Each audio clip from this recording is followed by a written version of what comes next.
Salam jumpa dengan saya Admin A di channel Darah Biru Raja-Raja. Di video kali ini akan dibahas biografi singkat Jenderal Anumerta Basuki Rahmat. Basuki Rahmat merupakan salah satu saksi penandatanganan Surat Perintah 11 Maret yang merupakan surat perintah Presiden Soekarno pada 11 Maret 1966. Basuki Rahmat lahir di Kecamatan Senori, Tuban, Jawa Timur pada tanggal 4 November 1921. Basuki Rahmat adalah putra dari Raden Sudarsono Sumodiharjo.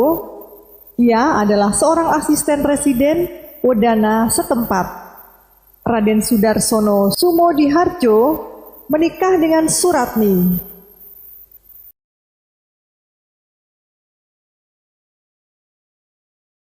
Kebersamaan Basuki Rahmat dengan kedua orang tuanya tak berlangsung lama.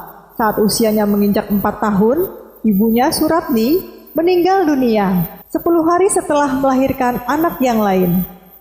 Ia mengawali pendidikan sekolah dasarnya pada usia 7 tahun. Namun sayangnya pada tahun 1932 ayahnya meninggal dunia sehingga pendidikan Basuki Rahmat harus terhenti. Selanjutnya, Basuki tinggal bersama adik ayahnya di Yogyakarta. Ia menempuh pendidikan SMP dan SMA di sana. Basuki Rahmat lulus dari SMA Yogyakarta Muhammadiyah pada tahun 1942, bertepatan dengan mulainya Jepang menduduki Indonesia. Sebelum terjun di militer, sebenarnya Basuki Rahmat muda bercita-cita menjadi guru hingga meneruskan pendidikannya di Sekolah Guru Muhammadiyah Yogyakarta. Namun, jalan hidup membuatnya mengikuti pendidikan pembela tanah air. Pada tahun 1943, selama pendudukan Jepang di Indonesia, Basuki Rahmat bergabung dengan Tentara Pembela Tanah Air atau PETA, yang didirikan tentara Jepang untuk melatih tentara tambahan menghadapi invasi tentara Amerika Serikat ke Pulau Jawa. Selepas pendidikan, Basuki ditempatkan di Pacitan dengan pangkat Komandan Pelopor. Usai proklamasi kemerdekaan pada 17 Agustus 1945, Basuki Rahmat juga turut dalam pembentukan Badan Keamanan Rakyat Mauspati Jawa Timur. Bakat kepemimpinannya yang menonjol membuat ia ditunjuk menjadi Komandan Batalion 2 Resimen 31 Divisi 4 Ronggolawe dan kemudian ditunjuk menjadi Komandan Batalion 16 Brigade 5 Divisi 1 Jawa Timur. Pada 5 Oktober 1945, TKR terbentuk. Basuki mendaftar menjadi anggota TKR di Kota Ngawi, Jawa Timur. Ia kemudian ditempatkan di Kodam 8 Brawijaya, kini dikenal sebagai Wilayah Militer 5 Brawijaya, yang bertugas mengamankan Jawa Timur.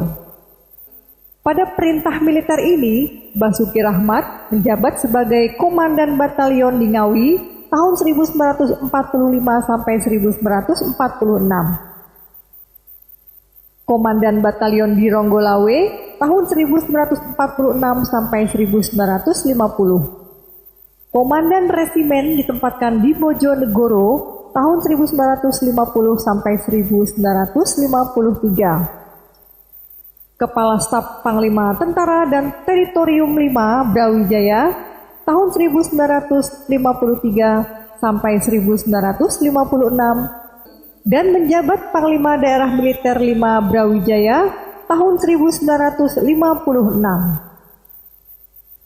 Pada September 1956, Basuki Rahmat dipindahkan ke Melbourne, Australia untuk bertugas sebagai atase militer di kedutaan di sana.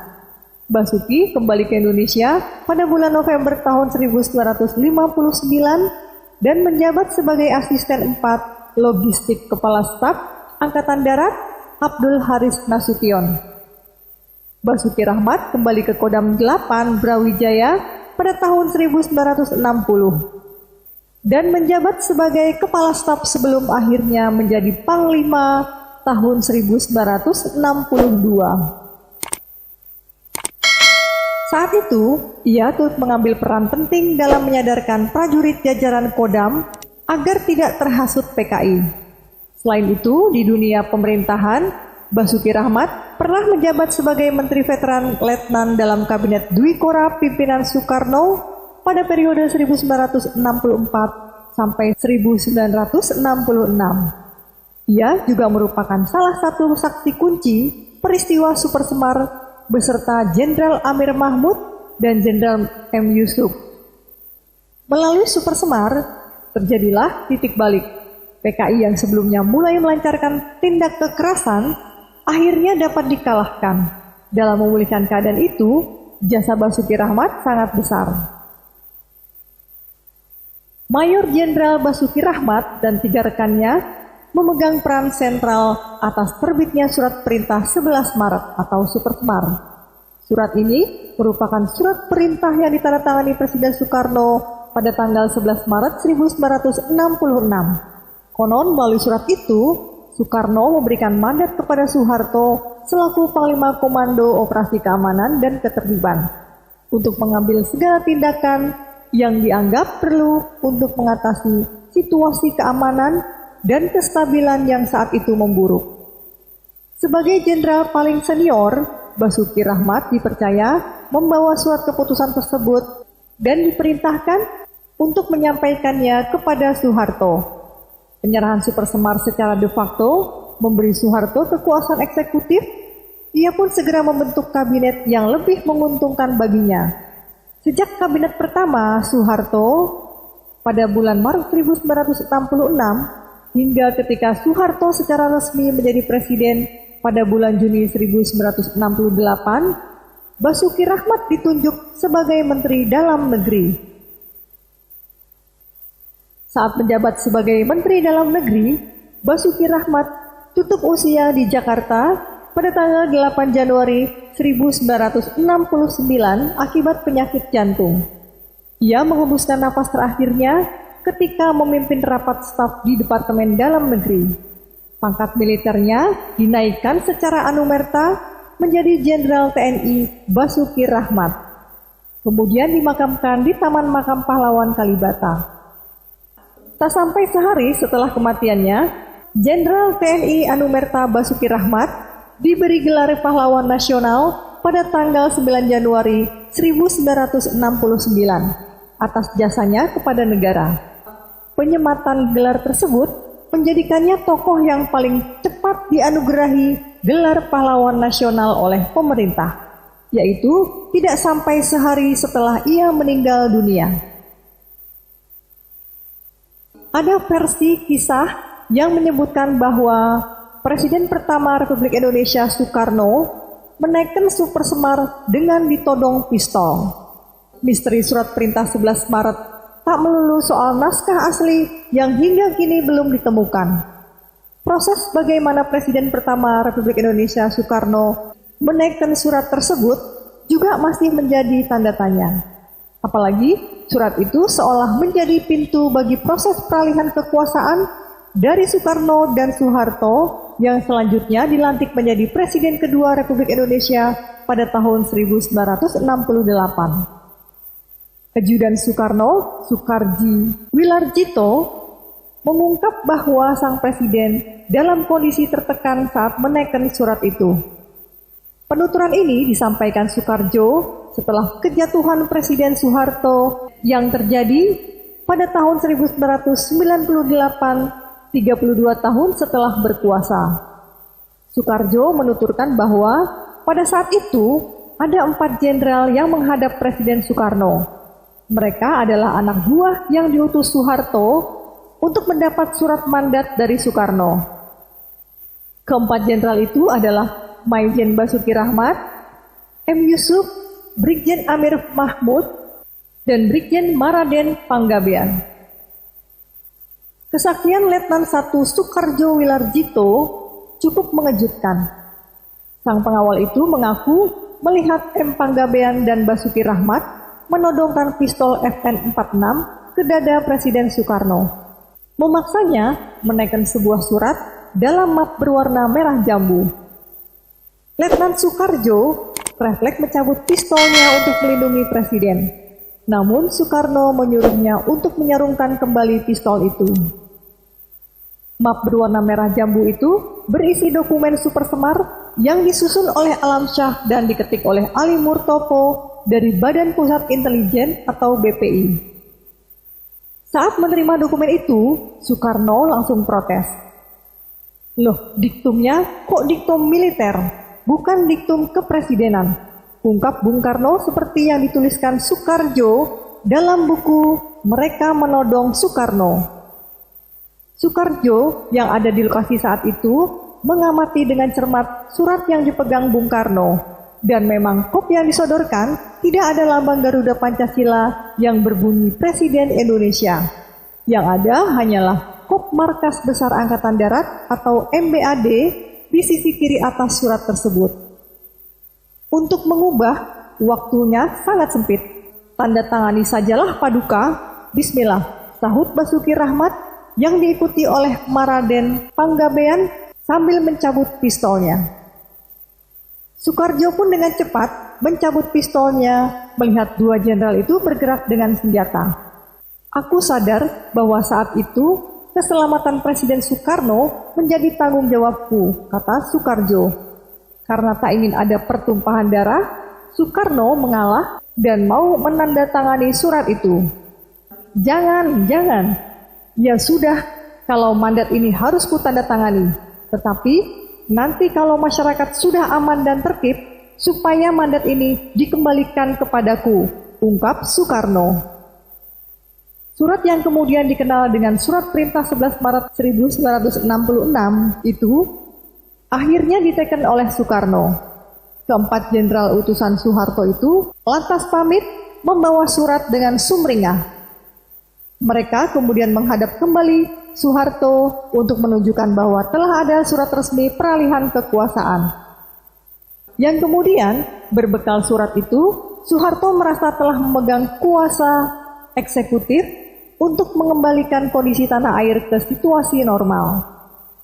Soeharto langsung membubarkan PKI, menangkap sejumlah menteri yang terkait G30S, hingga memenjarakan siapapun yang memiliki kaitan dengan PKI. Setelah kejadian itu, Soekarno langsung mewanti-wanti Soekarjo, "Kamu harus keluar dari istana dan kamu harus hati-hati," ujar Soekarjo menirukan pesan Soekarno saat itu. Kisah itu dituliskannya dalam buku Mereka Menodong Bung Karno, terbit tahun 2008. Dan benar saja, tak lama setelah kejadian itu, Soekarjo dilucuti oleh pasukan Kostrad dan RPKAD untuk kemudian ditahan. Dia dipenjara oleh Orde Baru tanpa peradilan selama 14 tahun. Selama ditahan, dia menerima penyiksaan seperti disetrum puluhan kali dan dipaksa mengaku PKI.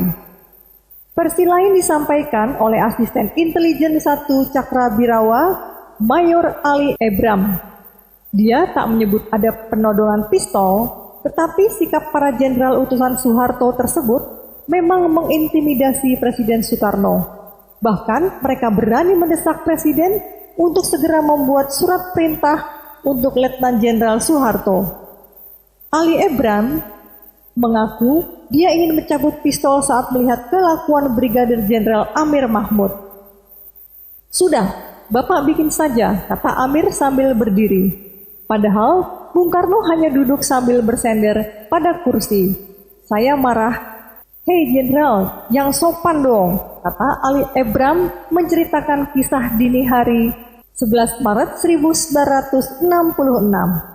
Namun, Soekarno malah menyeret Ali Ebram ke ruangan sebelah. Dia dimarahi dan diminta tidak ikut-ikutan. "Kamu anak buahku, jangan ikut-ikutan," kata Soekarno dalam bahasa Jawa. Ali Ebram keluar istana dan berjaga di luar.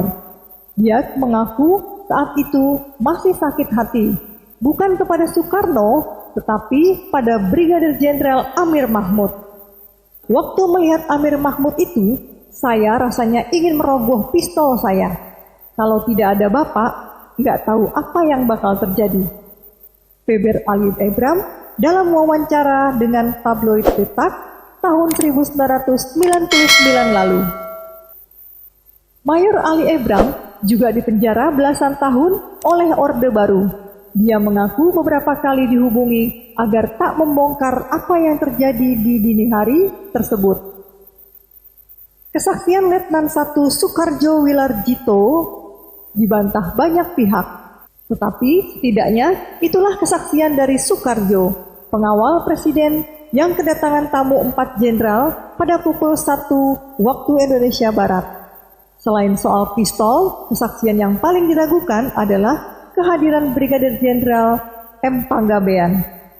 Dari beberapa versi cerita, cuma Soekarjo yang mengatakan kehadiran Panggabean di Istana Bogor. Namun, tak sedikit juga yang memperkuat kesaksian Soekarjo.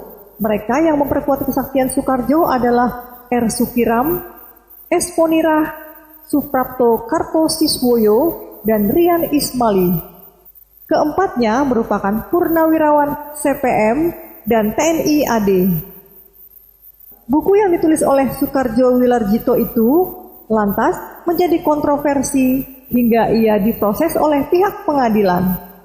Akibat pengakuannya yang menghebohkan, usai reformasi pecah pada tahun 1998 itu, Soekarjo sempat menghadapi proses hukum atas tuduhan menyebarkan berita bohong.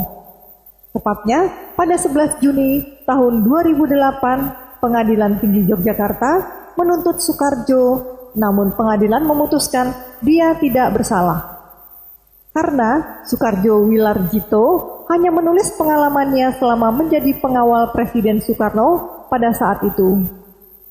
Kini Soekarjo Wilarjito, mantan ajudan pribadi Soekarno tersebut, telah meninggal dunia pada Selasa 5 Maret tahun 2023 silam di usia 86 tahun. Lagi-lagi misteri Super Semar sulit diungkap. Penyerahan Super Semar secara de facto memberi Soeharto kekuasaan eksekutif, dan ia segera mulai membentuk kabinet yang lebih menguntungkan baginya. Basuki Rahmat menjabat sebagai Menteri Dalam Negeri sejak kabinet pertama Soeharto pada bulan Maret 1966 hingga ketika Soeharto secara resmi menjadi presiden pada bulan Juni 1968. Itu sebabnya Basuki Rahmat menjadi tokoh yang paling cepat dianugerahi gelar pahlawan nasional oleh pemerintah, yaitu tidak sampai sehari setelah ia meninggal dunia karena dianggap telah berjasa. Demikianlah video biografi singkat Jenderal TNI Anumerta Basuki Rahmat yang dapat disampaikan. Semoga bisa menambah wawasan bagi yang menonton video ini. Sampai jumpa lagi di video berikutnya. Terima kasih.